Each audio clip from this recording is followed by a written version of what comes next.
اعوذ باللہ من الشیطان الرجیم بسم اللہ الرحمن الرحیم۔ تدریس قرآن کے سلسلے میں آج ہم سورۃ حجرات کے منتخب مضامین پر بات کریں گے۔ سورۃ حجرات مدنی سورت ہے، اس کے 2 رکوع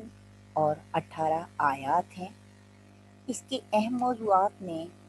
عظمت رسول صلی اللہ علیہ وآلہ وسلم پر بات کی گئی ہے اور مجلس رسول صلی اللہ علیہ وآلہ وسلم کے آداب سکھائے گئے ہیں۔ خبر کی تحقیق کے بارے میں نصیحت کی گئی ہے کہ ہمیشہ کسی بھی خبر جو آپ تک پہنچے اس کی تحقیق کر لینی چاہیے۔ سنی سنائی بات کو آگے نہیں پھیلانا چاہیے اور نہ ہی اس پر عمل درآمد کرنا چاہیے۔ نیز اللہ تعالیٰ کا احسان ہے کہ اس نے ہمیں ایمان کی دولت سے مالا مال کیا۔ باہمی خانہ جنگی کا علاج بتایا گیا ہے۔ اہل ایمان کے باہم حقوق اور وحدت انسانیت پر تفصیل سے بات کی گئی ہے۔ بے جا دعوے کی ممانعت کی گئی ہے اور اہل ایمان کی صفات بیان کی گئی ہیں کہ اہل ایمان کی کیا کیا صفات ہیں۔ بسم اللہ الرحمن الرحیم یا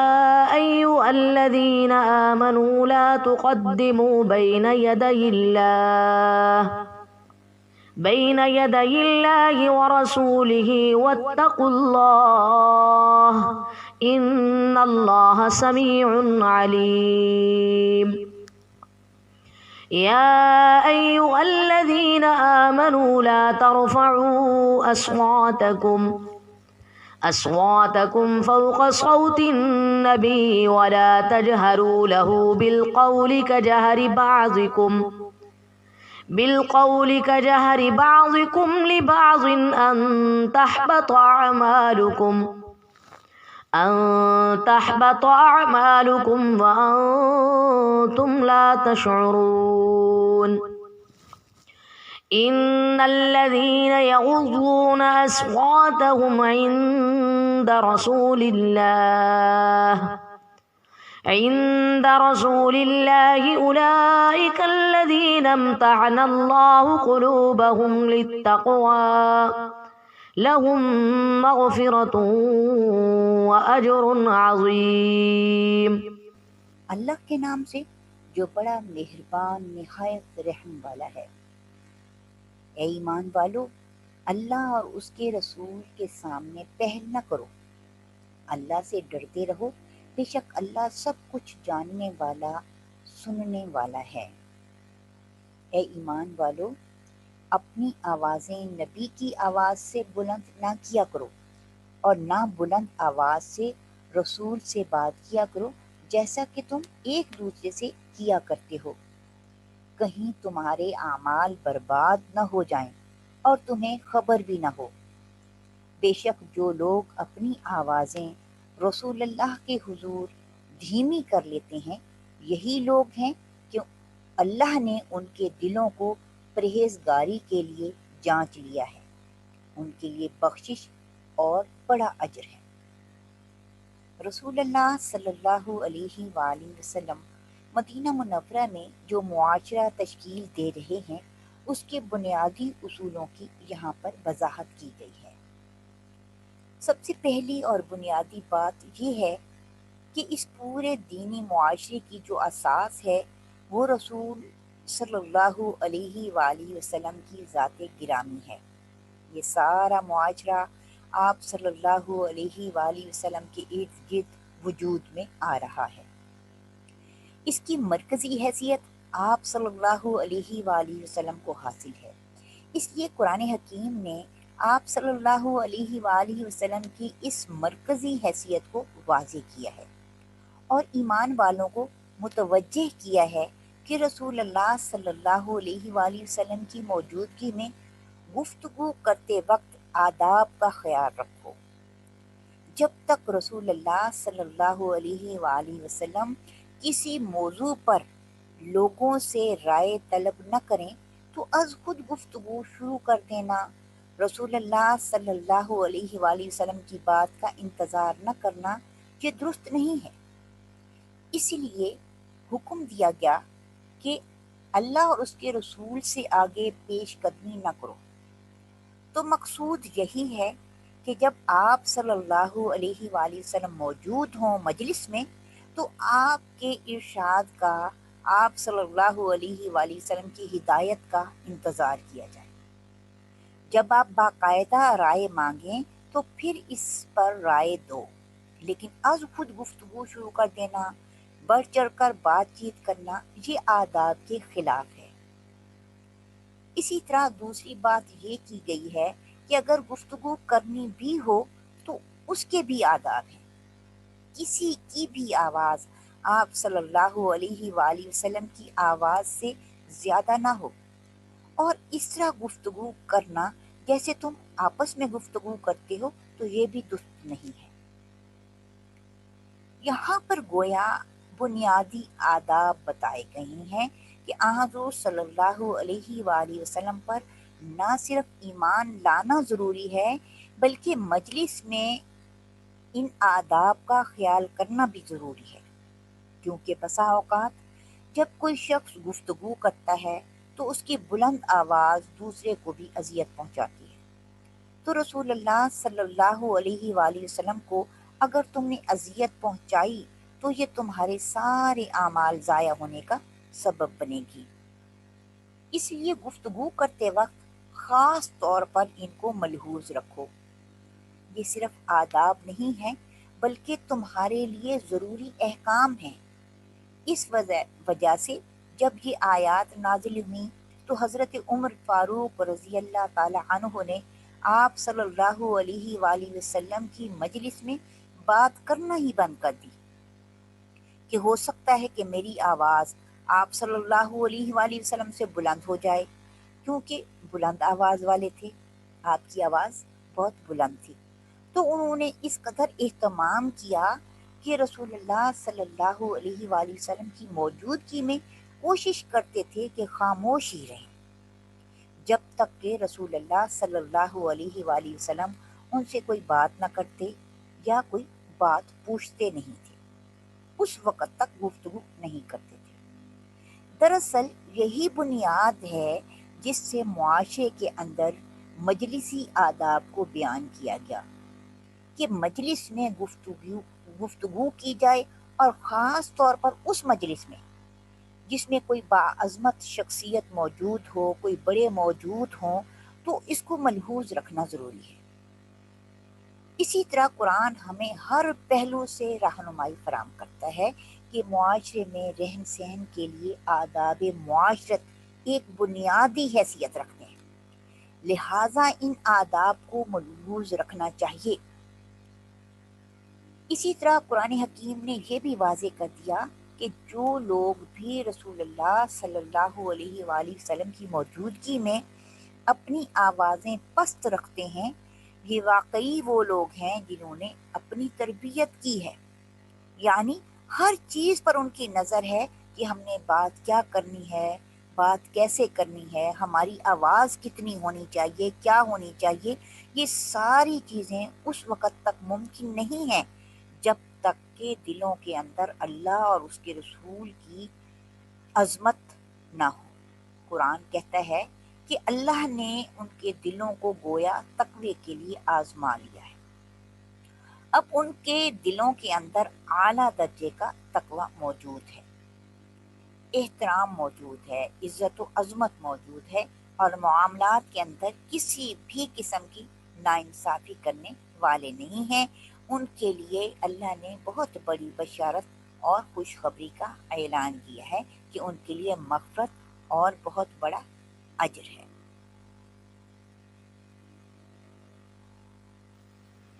إن الذين ينادونك من وراء الحجرات أكثرهم لا يعقلون ولو أنهم صبروا حتى تخرج إليهم لكان خيرا لهم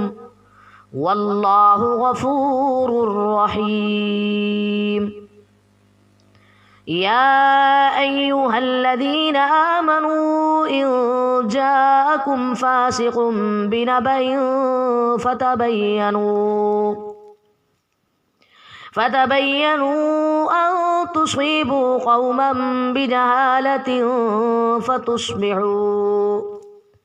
فتصبحوا على ما فعلتم نادمين. بے شک جو لوگ آپ کو حجروں کے باہر سے پکارتے ہیں اکثر ان میں سے عقل نہیں رکھتے، اور اگر وہ صبر کرتے یہاں تک کہ آپ ان کے پاس سے نکل کر آتے تو ان کے لیے بہتر ہوتا، اور اللہ بخشنے والا نہایت رحم والا ہے۔ اے ایمان والو، اگر کوئی فاسق تمہارے پاس کوئی خبر لے کر آئے تو اس کی تحقیق کیا کرو، کہیں کسی قوم پر بے خبری سے نہ جا پڑو، پھر اپنے کیے پر پشیمان ہونے لگو۔ اس طرح ایک واقعے کے پس منظر میں یہ بات بتائی گئی ہے کہ کچھ لوگ رسول اللہ صلی اللہ علیہ وآلہ وسلم سے ملنے آئے۔ دور دراز کے لوگ تھے، آداب کا پتہ نہیں تھا، آپ گھر کے اندر تشریف فرما تھے تو باہر سے آوازیں دینی شروع کر دی کہ باہر آئیں، ہم نے آپ سے ملنا ہے۔ تو اس کو سخت ناپسند کیا گیا، اللہ نے اس کو ناپسند کیا، بلکہ یہاں تک فرما دیا کہ لگتا ہے کہ اکثریت ان کی بے وقوف لوگوں کی ہے، عقل ہی نہیں رکھتے۔ اگر یہ لوگ صبر کر لیتے تو باہر رسول اللہ صلی اللہ علیہ وآلہ وسلم نے آنا ہی تھا، تو یہ زیادہ بہتر تھا۔ یہ بھی بتایا گیا کہ رسول اللہ صلی اللہ علیہ وآلہ وسلم جب اپنے گھر میں موجود ہوں تو باہر سے آپ صلی اللہ علیہ وآلہ وسلم کو آوازیں دے کر نہ بلایا جائے بلکہ انتظار کیا جائے، کیونکہ مختلف موقعوں پر آپ باہر تشریف لاتے ہی ہیں۔ 5 وقت کی نمازوں کے لیے تو آپ تشریف لاتے ہیں، اس کے علاوہ مختلف وفود سے بھی ملاقات کے لیے آپ باہر تشریف لاتے ہیں، تو ایسی صورت میں جب آپ کسی ضروری کام سے گھر تشریف لے بھی گئے ہیں تو اس طرح کی بے وقوفی مناسب نہیں ہے۔ انہی آداب میں سے ایک بنیادی چیز جو معاشرے کے حوالے سے بتائی گئی ہے کہ اگر کوئی بھی شخص کسی بھی واقعے کی اطلاع لے کر آتا ہے تو اس کی پوری تحقیق ہونی چاہیے۔ محض آنکھیں بند کر کے کسی کی بات پر اعتماد نہیں کرنا چاہیے، کیونکہ اس کے بڑے نقصانات ہوتے ہیں کہ کسی کی بات پر اعتماد کر کے ساری کی ساری پلاننگ کر لی جاتی ہے، کسی کے بارے میں منفی اطلاع ملی تو منفی اطلاع کی بنیاد پر اس کے خلاف حکمت عملی تیار کر لی گئی اور پھر اس طرح وہاں حملہ کر دیا گیا، یا منفی رویے اور منفی سوچ پر عمل درآمد شروع کر دیا گیا، تو اس کا بہت نقصان ہوتا ہے۔ بعد میں جب حالات و واقعات اس کے برعکس ہوتے ہیں، جب حالات سامنے آتے ہیں تو ندامت ہوتی ہے۔ اس لیے اصول دے دیا گیا کہ کوئی بھی خبر ہو، کوئی بھی اطلاع ہو، دینے والا کوئی بھی ہو، تو سب سے پہلے اس سے متعلق پوری معلومات حاصل کی جائیں، تحقیق کی جائے کہ یہ خبر کیا ہے، اس کی حقیقت کیا ہے، اس کا پس منظر کیا ہے، اور بیان کرنے والے نے کس مقصد کے لیے بات کی ہے۔ جب تک بات کی تہ تک نہیں پہنچیں گے تو صحیح فیصلہ نہیں کر سکتے۔ محض خبر پر اور صرف سنی سنائی بات پر فیصلہ کر دینا اور بڑا فیصلہ کر دینا جس کے نتیجے میں مستقبل میں نقصانات ہو سکتے ہیں، تو یہ ایک بنیادی رہنمائی فراہم کر دی گئی کہ معاشرے کے اندر معاملات میں بگاڑ اسی وقت پیدا ہوتا ہے جب سنی سنائی بات پر یا کسی کی کہی ہوئی بات پر فیصلے کر دیے جاتے ہیں، اور بعد میں جب حالات سامنے آتے ہیں تو حقیقت کا پتہ چلتا ہے، اس وقت بہت نقصان ہو چکا ہوتا ہے۔ اس لیے قرآن نے ایک اصولی بات بتا دی کہ تبین کسی چیز کو مکمل واضح کرنا، کسی بات کی تہ میں جانا، حقیقت تک رسائی حاصل کرنا، اس کا پس منظر سمجھنا کہ یہ بات کس نے کی، کیوں کی، کس لیے اور کس مقصد کے لیے کی، کہنے والے کا مقصود کیا ہے، کیونکہ بسا اوقات بات درست بھی ہو لیکن کہنے والے کے مقاصد منفی ہوتے ہیں، تو اس طرح سچ کی آڑ میں بھی معاشرے میں فساد پھیلایا جاتا ہے۔ اسی طرح کے لوگ بھی معاشرے میں پائے جاتے ہیں جو کسی بات کو لے کر اس سے فساد پھیلاتے ہیں، لوگوں کے درمیان تعلقات میں کشیدگی پیدا کروا کر اپنے فوائد حاصل کرتے ہیں، اپنے مقاصد کو پورا کرتے ہیں۔ تو قرآن نے ایسے لوگوں سے کہا کہ ان کی بات کی تحقیق ضرور کرنی چاہیے، کیونکہ قرآن نے ان غلط فہمیوں اور فسادات سے بچنے کے لیے ایک اصول دے دیا ہے کہ پہلے ہی کہنے والے کی بات اگرچہ وہ سچ ہی کیوں نہ ہو، مکمل طور پر جانچ لینا چاہیے، تحقیق کر لینی چاہیے، اس کے پس منظر کو بھی دیکھ لینا چاہیے، تاکہ ذاتی مفاد حاصل کرنے والے اور لوگوں کے دلوں میں رنجش، کشیدگی، غلط فہمی پیدا کرنے والوں کی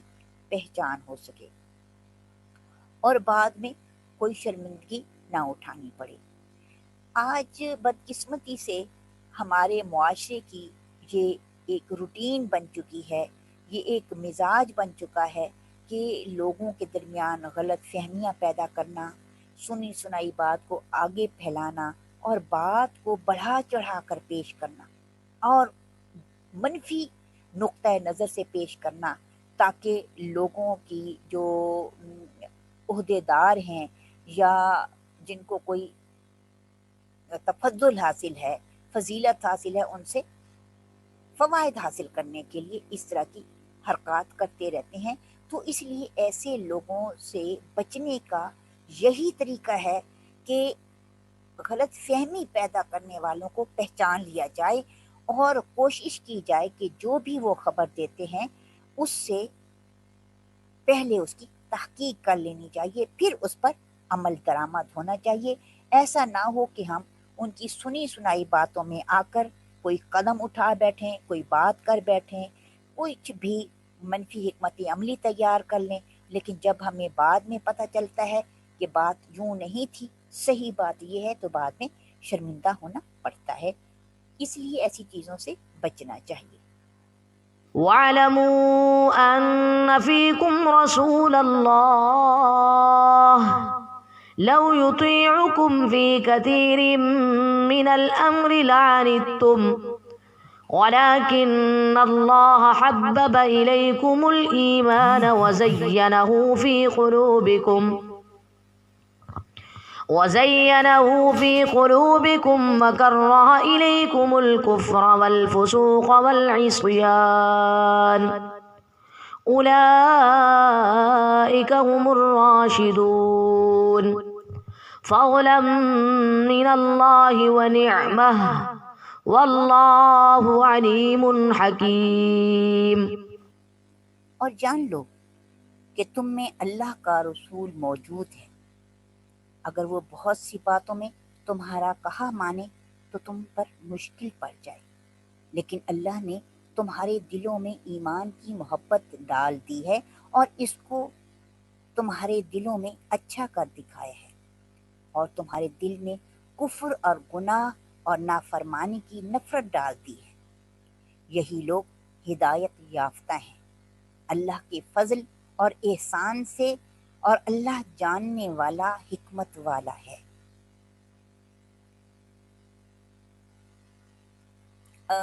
اس آیت میں یہ بتایا گیا ہے کہ اگر تم یہ کوشش کرو گے کہ رسول اللہ صلی اللہ علیہ وآلہ وسلم تمہاری ہر کہی ہوئی بات کو مان لیں تو اس سے تمہیں بہت مشکلات پیش آئیں گی، اور اللہ تعالیٰ نے تو جو تمہارے لیے فیصلہ کیا ہے کہ تمہارے دل میں ایمان کی محبت ڈالی ہے اور اس ایمان کو تمہارے دل میں مزین کیا ہے، ایمان کی طرف کشش پیدا کر دی ہے، اور تمہارے دلوں سے کفر کو، نافرمانی کو، قانون توڑنے کو ناگوار بنا دیا ہے، تو یہ اللہ تعالیٰ کا تم پر بہت بڑا انعام ہے کہ تمہارے دلوں کی اس نے صفائی کر دی ہے، تمہارے دلوں کا تزکیہ کر دیا ہے۔ تو تزکیہ کا نتیجہ یہی نکلتا ہے کہ ایمان دلوں میں رچ بس جاتا ہے اور انسان دلی طور پر ان چیزوں کو مرغوب سمجھنے لگتا ہے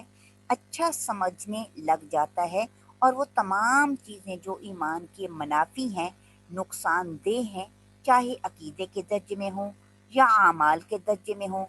اخلاق کے درجے میں ہوں یا کسی بھی شعبے سے تعلق رکھتے ہوں،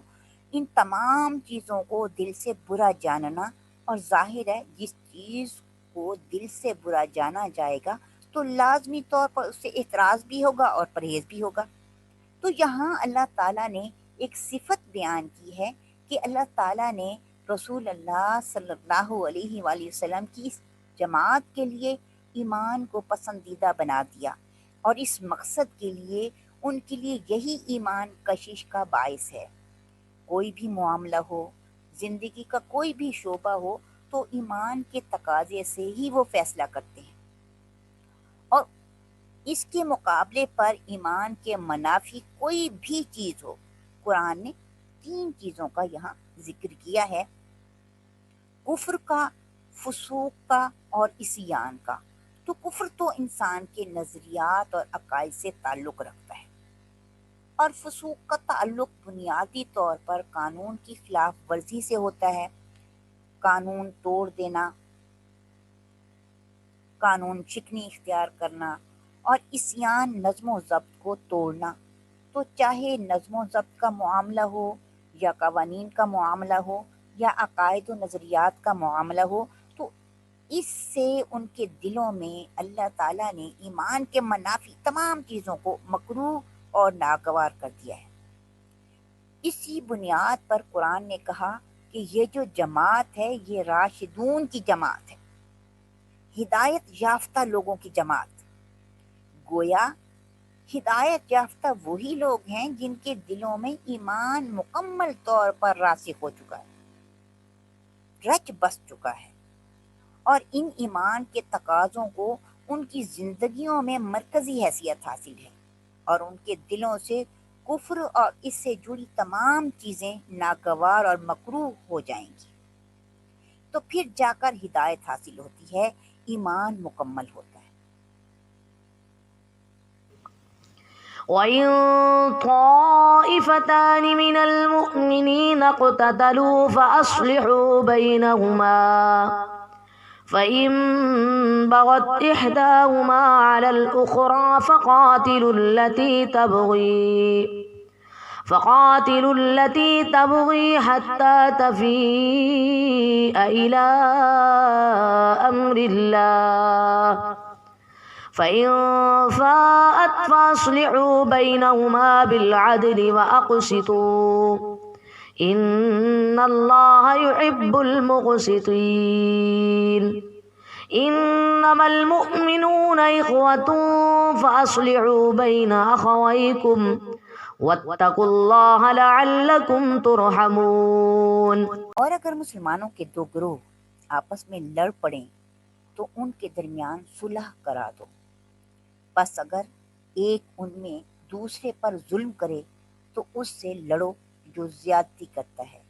یہاں تک کہ وہ اللہ کے حکم کی طرف رجوع کرے۔ پھر اگر وہ رجوع کرے تو ان دونوں میں انصاف سے صلح کرا دو اور انصاف کرو، بے شک اللہ انصاف کرنے والوں کو دوست رکھتا ہے۔ بے شک مسلمان آپس میں بھائی بھائی ہیں، سو اپنے بھائیوں میں صلح کرا دو اور اللہ سے ڈرو تاکہ تم پر رحم کیا جائے۔ اسی طرح معاشرے کے حوالے سے ایک بڑی اہم بات یہ بتائی گئی کہ انسانی معاشرے میں مختلف مزاج کے لوگ ہوتے ہیں، مختلف پس منظر کے لوگ ہوتے ہیں، جس کی وجہ سے ان کے درمیان تنازعات بھی ہو سکتے ہیں۔ تو کوئی تنازع اگر بہت ہی آگے بڑھ جائے، یہاں تک کہ دونوں طرف سے لوگ باقاعدہ مقابلے پر آ جائیں، ایک دوسرے کے ساتھ لڑنے لگ جائیں، تو پہلی کوشش یہ کی جائے کہ دونوں کے درمیان صلح کروا دی جائے، کیونکہ صلح صفائی سے جو کام ہو جائے وہ بہترین ہوتا ہے۔ یہی اسلامی سوسائٹی کی اور یہ سوسائٹی چلانے والوں کی ذمہ داری ہے کہ اس طرح کے گروہوں کے درمیان تنازع کو نمٹائیں، دونوں کی بات سنیں، دونوں کے درمیان جو بھی ان کے اندر کوئی اونچ نیچ ہے تو اس کا ازالہ کریں۔ اب اس کے باوجود اگر ایک گروہ تلا ہوا ہے، بضد ہے کہ اس نے ہر صورت میں دوسرے کو نیچے دکھانا ہے، طاقت استعمال کرنی ہے، اسلحہ استعمال کرنا ہے، لڑنا ہے، تو پھر یہ کہا گیا ہے کہ جو لڑنے پر آمادہ ہے تو اس کے خلاف پوری قانونی کارروائی ہو، کیونکہ پہلے تو پوری کوشش کی جائے گی کہ وہ سمجھے اور صلح پر آئے، اور صلح میں دونوں فریق کی بات سنی جاتی ہے، دونوں کے معاملات کو پیش نظر رکھا جاتا ہے، صلح کبھی یک طرفہ نہیں ہوتی، لیکن اس کے باوجود کوئی فریق تیار ہی نہیں ہے، صلح کی طرف آنا ہی نہیں چاہتا، وہ اپنی برتری ظاہر کرنا چاہتا ہے، دوسرے کو نیچے دکھانے پر ڈٹا ہوا ہے، اس کو یہ زوم ہے کہ میرے پاس طاقت زیادہ ہے، اثر و رسوخ زیادہ ہے، اور میں اس طرح یہ مسئلہ حل کر لوں گا، میرے لیے یہ کوئی مسئلہ نہیں۔ تو پھر ایسی صورت میں غیر جانبداری کا رویہ نہیں ہونا چاہیے، بلکہ طاقت سے ان کو روکا جائے، اگر وہ آمادہ ہو جائیں تو پھر ان سے جنگ نہیں کرنی کہ پہلے ہماری بات کیوں نہیں مانی، یوں نہیں کہنا کہ اگر پہلے بات نہیں مانی تھی تو اب ہم تمہاری بات نہیں مانتے، بلکہ جس وقت بھی وہ اس بات کو مان لیتے ہیں کہ ہم بیٹھ کر بات کر لیتے ہیں، مذاکرات کر لیتے ہیں، تو پھر فوراً ہی ان کے ساتھ معاملات کو عدل و انصاف سے طے کرو۔ قرآن نے جو جہاں الفاظ استعمال کیے ہیں ان کے درمیان عدل و انصاف سے مصالحت کراؤ، یہ نہیں کہ کسی ایک کو ترجیح دے دو، دوسرے کو نیچے دکھا دو۔ عدل کا مطلب ہی یہ ہے کہ دونوں کے معاملات کو عدل کی بنیاد پر ایک جیسی حیثیت دیں، اور اس کے بعد جو انصاف کا تقاضا ہے وہ پورا کریں، کہ ان معاملات کی تفصیلات میں کون کہاں پر درست ہے اور کون غلط ہے، تو پھر جا کر معاملات درست ہوتے ہیں، کیونکہ اللہ تعالیٰ انصاف کرنے والوں کو دوست رکھتا ہے۔ عدل و انصاف معاشرے کی بنیاد ہیں، ہر موقع پر چاہے باہمی معاملات میں بگاڑ ہو یا اجتماعی معاملات میں، عدل و انصاف سے کام لینا چاہیے اور عدل و انصاف کو ہی پیش نظر رکھنا چاہیے۔ اب اخوت و بھائی چارے کا ذکر ہے کہ جو بھی اہل ایمان ہیں ان کے درمیان اخوت اور بھائی چارے کا رشتہ ہے، ان دونوں بھائیوں کے درمیان کوئی تنازع ہوتا ہے تو دونوں بھائیوں کے درمیان صلح صفائی کروانی چاہیے۔ اگر دو بھائی آپس میں لڑ پڑتے ہیں کسی بھی بات پر تو ان میں صلح صفائی کروانی چاہیے، بیچ میں ثالث بننا چاہیے اور انصاف کے ساتھ دونوں کی بات سن کر ان میں صلح کروا دینی چاہیے، کیونکہ تمام مسلمان آپس میں بھائی بھائی ہیں۔ يا أيها الذين آمنوا لا يسخر قوم قوم من قوم عسى أن يكونوا خيرا منهم ولا نساء من نساء عسى أن يكن خيرا منهن ولا تلمزوا أنفسكم ولا تنابزوا بالألقاب بئس الاسم الفسوق بعد الإيمان ومن لم يتب فأولئك هم الظالمون يا أيها الذين آمنوا اجتنبوا كثيرا من الظن إن بعض الظن إثم ولا تجسسوا ولا يغتب بعضكم بعضا أيحب أحدكم أن يأكل لحم أخيه ميتا فكرهتموه واتقوا الله إن الله تواب رحيم۔ اے ایمان والو، ایک قوم دوسری قوم سے ٹھٹھا نہ کرے، عجب نہیں کہ وہ ان سے بہتر ہوں، اور نہ عورتیں دوسری عورتوں سے ٹھٹھا کریں، کچھ بعید نہیں کہ وہ ان سے بہتر ہوں، اور ایک دوسرے کو طعنے نہ دو اور نہ ایک دوسرے کے نام دھرو، فسق کے نام لینے ایمان لانے کے بعد بہت برے ہیں۔ اور جو باز نہ آئیں سو وہی ظالم ہیں۔ اے ایمان والو، بہت سی بدگمانیوں سے بچتے رہو، کیونکہ بعض گمان تو گناہ ہیں، اور ٹٹول بھی نہ کیا کرو، اور نہ کوئی کسی سے غیبت کیا کرے۔ کیا تم میں سے کوئی پسند کرتا ہے کہ اپنے مردہ بھائی کا گوشت کھائے؟ سو اس کو تو تم ناپسند کرتے ہو، اور اللہ سے ڈرو، بے شک اللہ بڑا توبہ قبول کرنے والا، نہایت رحم والا ہے۔ اس کے بعد اس آیت میں قرآن حکیم نے واضح کیا ہے کہ وہ اسباب جن کی وجہ سے معاشرے میں بگاڑ پیدا ہوتا ہے، تعلقات خراب ہوتے ہیں، جس کی وجہ سے تفرقہ اور گروہیت پیدا ہوتی ہے، لوگوں کے درمیان ایک دوسرے کے خلاف تناؤ پیدا ہوتا ہے،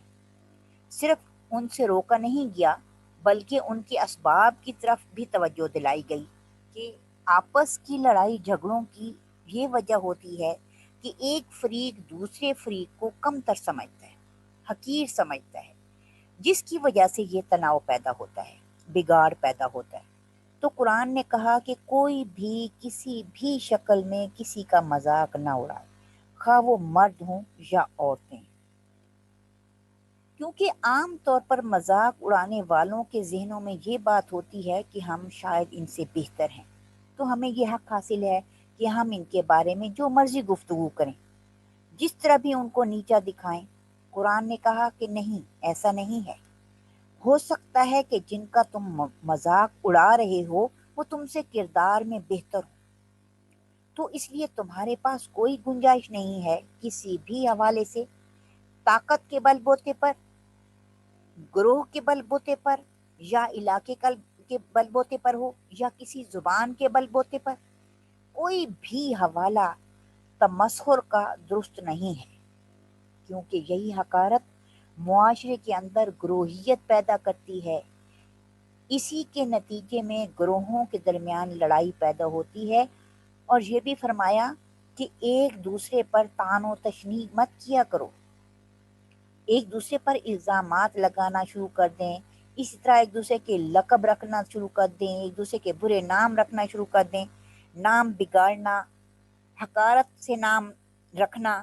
یہ سب اس لیے کہ ایک گروہ دوسرے کو اپنے سے کم تر سمجھتا ہے، خود کو برتر خیال کرتے ہیں، تو یہی سوچ معاشرے میں تباہی کا باعث بنتی ہے۔ اس لیے قرآن نے کہا کہ ایمان کے بعد تو قانون توڑنا، فسق و فجور اختیار کرنے کا نام ہی برا ہے۔ گویا یہ سارے قانون شکنی کے کام ہیں جس کو ہم بڑا آسان لیتے ہیں کہ ہم نے تو صرف بات ہی کی تھی، ہم نے ایک جملہ ہی کہا تھا۔ یہ چاہے گفتگو مذاق میں بھی کی جائے، لیکن اس کے پیچھے حقارت موجود ہے، دوسرے کو کمتر سمجھنے کی سوچ ہے، تو یہ سوچ بہت بری اور تباہی کی بات ہے۔ اس طرح سے بچنا چاہیے، لوگوں کے آپس میں کسی کے برے نام نہیں رکھنے چاہیے،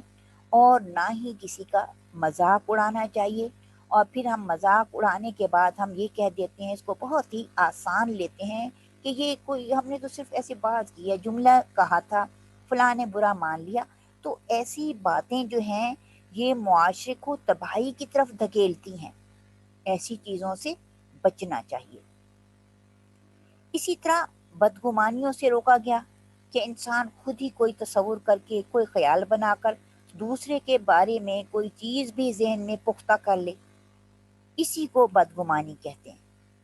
جبکہ حقائق کچھ بھی نہیں ہے، اس میں دلائل کچھ بھی نہیں، شواہد کچھ بھی نہیں، بس ایک خام خیالی ہے جو ہم نے اپنے ذہن میں بنا لی، اور ایک خیال، ایک تصور بنا کر اس کو اپنے ذہن میں پختہ کر لیا، تو یہ گمانی ہے،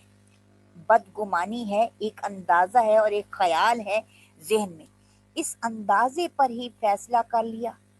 قرآن نے کہا کہ بہت سارے گمان ہوتے ہیں، ان سے بچنا ضروری ہے،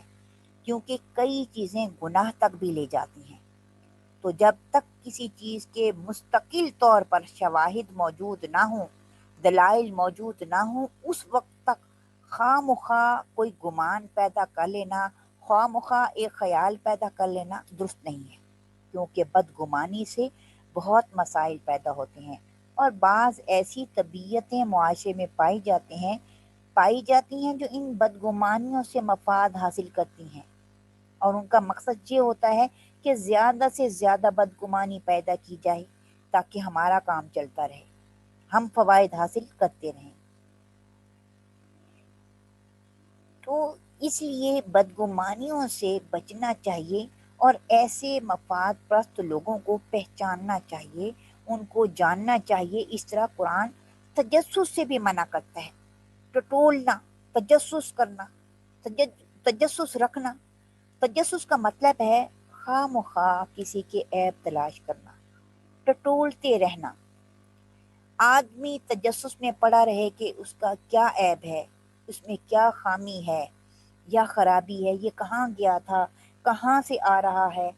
اس نے کیا بات کی تھی، اس کے معمولات کیا ہیں، کن کن سے اس کی ملاقات ہوتی ہے، کس مقصد کے لیے ہوتی ہے۔ تو ایسی چیزیں معاشرے میں بہت خرابی پیدا کرتی ہیں، سوائے اس کے کہ ایک اسٹیٹ یا ملک دوسرے ملک کے ساتھ ایسا ہو تو وہ اپنے تحفظ کے لیے ہوتا ہے۔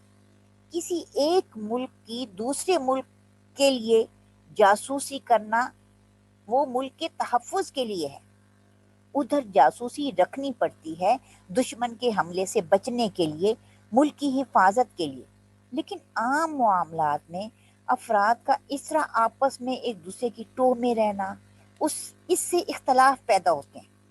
اس سے برائی کو فروغ ملتا ہے کہ ایک دوسرے کی برائیوں کو جمع کرتے رہیں۔ ظاہر ہے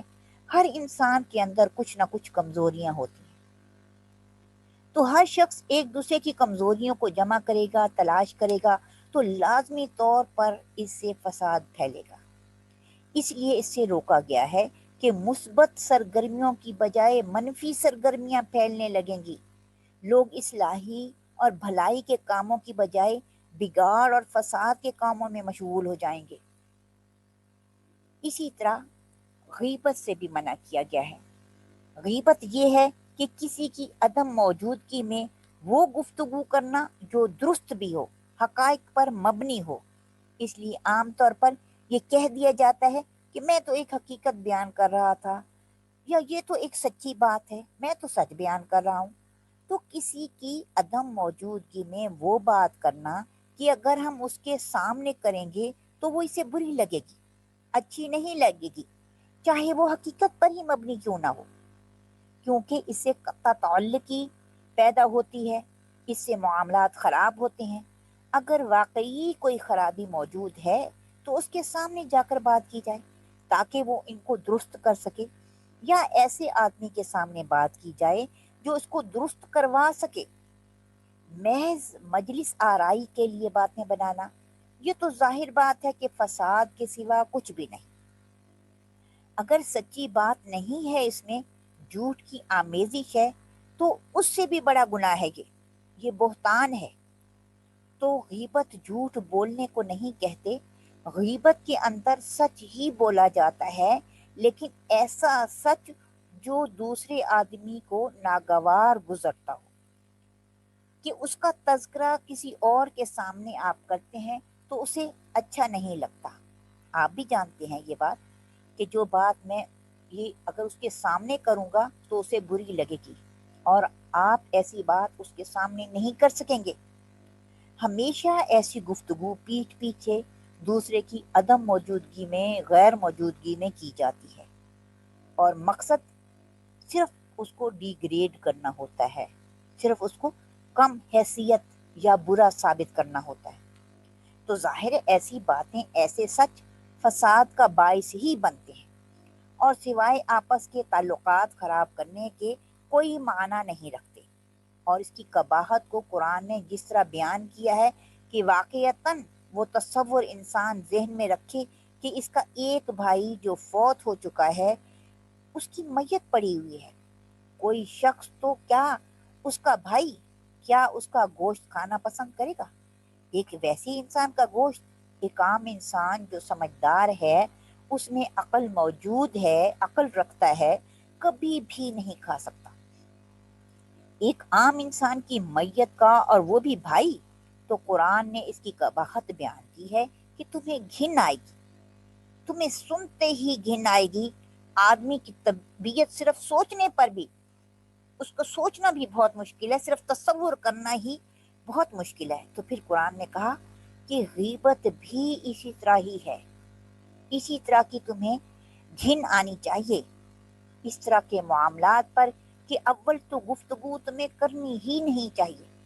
اور اگر کرنی ہے تو اس کے سامنے جا کر کرو، تاکہ وہ اس کو درست کر سکے، اپنی اصلاح کر سکے، اگر تمہیں اس کی اصلاح مقصود ہے، تاکہ اس کی اصلاح ہو سکے، وہ اپنی خامیوں کو دور کر سکے۔ لیکن لوگوں میں مجلس میں بیٹھ کر صرف اس کو ڈیگریڈ کرنے کے لیے، اس کی حیثیت کو کم کرنے کے لیے، اس کو نیچا دکھانے کے لیے سچ بولا جاتا ہے، تو یہ غیبت ہوتی ہے، اور اس کو بہت کبیرہ گناہوں میں شمار کیا گیا ہے اور کبھی فعل بتایا گیا ہے۔ يا أيها الناس إنا خلقناكم من ذكر وأنثى وجعلناكم شعوبا وقبائل لتعارفوا إن أكرمكم عند الله أتقاكم إن الله عليم خبير قالت الأعراب آمنا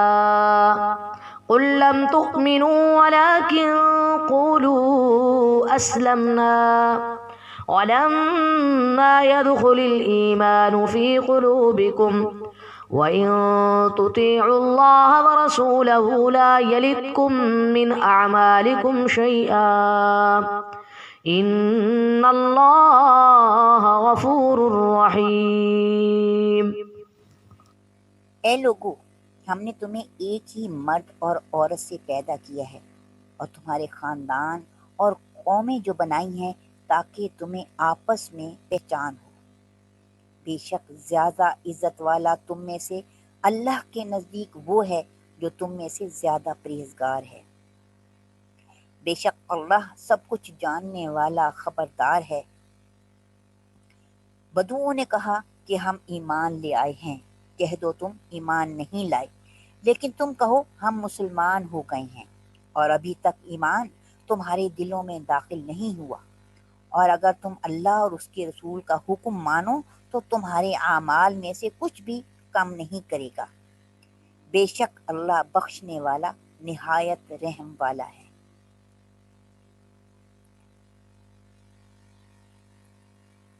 اس ساری گفتگو کے بعد قرآن حکیم نے ان تمام تعلیمات کا جو ایک بنیادی اصول دیا ہے وہ ہمارے سامنے واضح کیا ہے کہ جتنے بھی انسان دنیا میں پائے جاتے ہیں، کسی بھی مذہب کے ہوں، کسی مسلک کے ہوں، کسی زبان کے ہوں، کسی بھی پس منظر کے ہوں، کسی بھی جغرافیہ کے ہوں، وہ سب کے سب ایک برادری سے تعلق رکھتے ہیں۔ اللہ نے تمام انسانوں کو ایک مرد اور ایک عورت سے پیدا کیا، یعنی حضرت آدم و حوا کی اولاد ہیں ہم سب۔ تو دنیا بھر میں جتنے بھی ارواح انسان موجود ہیں وہ ایک ہی نسبت سے جڑے ہوئے ہیں، تمام انسان ایک وحدت ہیں۔ اب ان میں کوئی اونچ نیچ نہیں ہے۔ باقی یہ شناختیں، کوئی گروہ بن گیا، کوئی قبیلہ بن گیا، کوئی قوم بن گئی، کوئی زبان بن گئی، کوئی ثقافت بن گئی، یا مختلف مذاہب وجود میں آ گئے، یہ نہ صرف پہچان کے طور پر تو ٹھیک ہے، جس سے ہم پہچان لیتے ہیں کہ یہ آدمی کون ہے، کس علاقے کا ہے، کون سی زبان بولتا ہے، اس کا کیا عقیدہ ہے، اس سے زیادہ ان کی کوئی حقیقت نہیں۔ تو اس وجہ سے کہ میں فلاں قبیلے سے تعلق رکھتا ہوں، یا فلاں زبان بولتا ہوں، یا فلاں میرا عقیدہ ہے، فلاں میرا فرقہ ہے، اس بنیاد پر مجھے یہ حق حاصل ہے کہ میں کسی کا مذاق اڑاؤں، مجھے اس پر بات کرنے کی اجازت ہے، میں کسی کی غیبت کروں، کسی پر طعن و تشنیع کروں، کسی کے نام رکھوں، تو یہ اس بنیادی اصول کے ہی خلاف ہے کہ تمہارے درمیان وجہ ترجیح کچھ بھی نہیں، کسی بنیاد پر، کس بنیاد پر ایک گروہ دوسرے گروہ کے پیچھے پڑتا ہے؟ اللہ تعالیٰ فرماتے ہیں ہاں اگر کسی کی عزت ہے، کوئی عزت دار ہے، تو قرآن نے ایک ایسی چیز بتائی ہے جو ہر آدمی کے دائرہ اختیار میں ہے، ہر آدمی اس پر قدرت رکھتا ہے اور اللہ کے نزدیک عزت والا بن سکتا ہے۔ اس کو حاصل کرنا باقی چیزیں دائرہ اختیار میں نہیں ہے، اس کو حاصل کر سکتا ہے۔ ایک شخص ایک خاص رنگ لے کر پیدا ہوا ہے تو یہ اس کے اختیار میں نہیں کہ وہ یہ رنگ لے کر پیدا ہوا ہے، وہ سفید ہے یا کالا ہے یا سانولا ہے، وہ کس اپنی مرضی سے پیدا ہوا ہے، تو ایسا نہیں ہے، یہ اس کے اختیار میں ہی نہیں۔ یا کسی خاص علاقے میں کسی خاص نسل، خاندان، ذات، برادری میں پیدا ہوا ہے تو یہ تمام چیزیں اس کے اختیار میں نہیں ہیں۔ قرآن نے جو پیمانہ عزت بتایا ہے وہ یہ بتایا ہے کہ ان اکرمکم عند اللہ اتقاکم، کہ تم میں سے عزت اسے ملے گی جو معاشرے میں سب سے زیادہ اللہ کے سامنے جواب دینے کی سوچ رکھتا ہو، احساس رکھتا ہو، جو اس معاشرے میں سب سے زیادہ عدل و انصاف کی سوچ رکھتا ہے۔ اب یہ ایک ایسی چیز ہے کہ سب لوگ اس میں آپس میں مقابلہ کریں اور ایک دوسرے سے سبقت لے جانے کی کوشش کریں، اور اس مقابلے میں کسی قسم کی منفیت نہیں ہے۔ اگر لوگوں میں یہ مقابلہ شروع ہو جائے کہ ہم نے ایک دوسرے سے بڑھ کر انصاف کرنا ہے، ایک دوسرے سے بڑھ کر اپنے اخلاق کو بہتر کرنا ہے، تو اس مقابلے سے تو معاشرے میں بہترین حالات ہو جائیں گے، لوگوں میں اخلاقی بلندی پیدا ہو جائے گی۔ تو اس وجہ سے قرآن نے کہا کہ یہ تو پیمانہ ہے کہ اس وجہ سے کسی کی عزت کی جائے کہ یہ سب سے زیادہ خدا ترس ہے، سب سے زیادہ حقوق ادا کرتا ہے، سب سے زیادہ عدل و انصاف سے کام لیتا ہے، اس وجہ سے تو ہر آدمی اس کی عزت کرے گا، کسی کو بھی کہنے کی ضرورت نہیں کہ اس کی عزت کرو، یا وہ خود کہے کہ میری عزت کرو، بلکہ خود بخود اللہ تعالیٰ نے ہر انسان میں ودیت کیا ہے اس طرح کی سوچ رکھنے والوں اور اس طرح کے کام کرنے والوں کی عزت کرتے ہیں۔ اور اس طرح کا شخص کبھی کسی کا مذاق ٹھٹا نہیں کرتا، کبھی غیبت اور جاسوسی نہیں کرے گا، کبھی طعن و تشنیع سے کام نہیں لے گا، تبھی تو اس کے اندر تقویٰ ہے۔ اس لیے قرآن نے بتا دیا کہ انسانوں کے اندر مکمل ایک وحدت ہے، کوئی ان کے درمیان اونچ نیچ نہیں ہے، بطور انسان سب انسان مساوی اور برابر ہیں، صرف اور صرف اس بنیاد پر کہ ایک شخص معاشرے میں اپنا بہتر کردار ادا کرتا ہے، زیادہ بہتر معاشرے کی خدمت کرتا ہے، سوسائٹی میں عدل و انصاف قائم کرتا ہے اور اسی عدل و انصاف کے لیے جد و جہد کرتا ہے، تو پھر وہ یقیناً قابل احترام ہے، اس کی عزت ہونی چاہیے۔ لیکن اس کے علاوہ باقی سب باتیں خود ساختہ ہیں، اس بنیاد پر کہ زیادہ مال و دولت ہے، یا اس بنیاد پر کہ زیادہ اختیارات ہیں، یا اس بنیاد پر کہ بڑے بڑے عہدے پاس ہیں، اور اس بنیاد پر کہ اس کی رنگت ایسی ہے، یا اس وجہ سے کہ اس کی خاص زبان ہے، یا وہ معاشرے میں زیادہ لوگوں کو بے وقوف بنا سکتا ہے، زیادہ چالاک چتر ہے، تو یہ ساری چیزیں تباہی اور فساد کا باعث بنتی ہیں۔ اس صورت میں اللہ تعالیٰ نے ایک اور بنیادی بات واضح کی ہے دو الفاظ میں، ایک ایمان اور دوسرا اسلام۔ جب ان دونوں الفاظ کا ایک ہی جگہ استعمال ہوتا ہے تو دونوں کا دائرہ الگ ہو جاتا ہے، اگر ان دونوں کو علیحدہ علیحدہ استعمال کرتے ہیں تو پھر کوئی فرق نہیں ہوتا، یعنی مسلمان ہے تو وہ مومن ہے اور مومن جو ہے وہ مسلمان ہے۔ لیکن اگر کسی جگہ پر دونوں اکٹھے استعمال ہو رہے ہوں تو قرآن نے بتایا کہ ایمان کا تعلق ہے انسان کے داخلی احساسات سے، اندر کی تبدیلی سے، جو اس کو انسان قبول کر لیتا ہے، مان لیتا ہے، اس کو اپنے دل کے اندر جگہ دے دیتا ہے تو وہ ایمان ہوتا ہے۔ اور جو ظاہری طور پر اطاعت کی جاتی ہے، کوئی ظاہری اعمال کیے جاتے ہیں، وہ اسلام ہے۔ جب مکہ فتح ہوا تو بہت سارے لوگ مختلف دیہاتوں اور دور دراز علاقوں سے آئے کہ ہم نے اسلام قبول کر لیا ہے، کیونکہ اس وقت کوئی ایسی صورت نہیں تھی کہ وہ لڑائی جھگڑا کر سکیں یا ان کو موقع نہیں مل سکتا تھا، لہٰذا انہوں نے اسلام قبول کر لیا۔ لیکن بجائے یہ کہنے کے کہ ہم نے اسلام قبول کیا ہے، انہوں نے یہ کہنا شروع کر دیا کہ ہم ایمان لے آئے۔ اس پر ان کو سمجھایا گیا کہ یہ نہ کہو کہ ہم ایمان لے آئے، یوں کہو کہ ہم نے اطاعت کی، ہم نے بات مان لی ہے، ہم مقابلے سے دستبردار ہو گئے ہیں۔ ایمان ابھی تمہارے دلوں میں نہیں آیا، ابھی ایک وقت چاہیے اس چیز کو سمجھنے کے لیے کہ ایمان ہوتا کیا ہے۔ تو دل سے جب کسی چیز کو قبول کر لو، ابھی تو ماحول کی وجہ سے قبول کیا ہے۔ تو یہ بنیادی بات سمجھائی گئی کہ جب تک دل سے رسول اللہ صلی اللہ علیہ وآلہ وسلم پر ایمان نہیں لاؤ گے، ہر بات دل سے تسلیم نہیں کرو گے، اس وقت تک ایمان کا دعویٰ بھی معتبر نہیں ہوگا۔ إنما المؤمنون الذين آمنوا بالله ورسوله ثم لم يرتابوا وجاهدوا بأموالهم وأنفسهم في سبيل الله أولئك هم الصادقون قل أتعلمون الله بدينكم والله يعلم ما في السماوات وما في الأرض والله بكل شيء عليم يمنون عليك أن أسلموا قل لا تمنوا علي إسلامكم بل الله يمن عليكم أن هداكم للإيمان إن كنتم صادقين إن الله يعلم غيب السماوات والأرض والله بصير